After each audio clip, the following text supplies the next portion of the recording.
จรสบายแน่นติ๊บกดอัดเรียบร้อยเหลือแต่เก็บครับ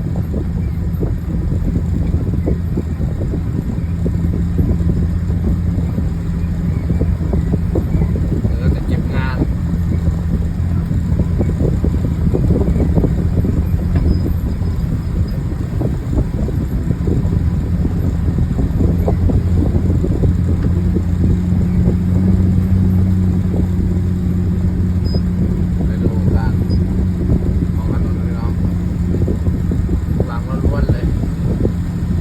ชาวไร่ชาวนาแล้วมีถนนหนทางครับสะดวกสบายครับ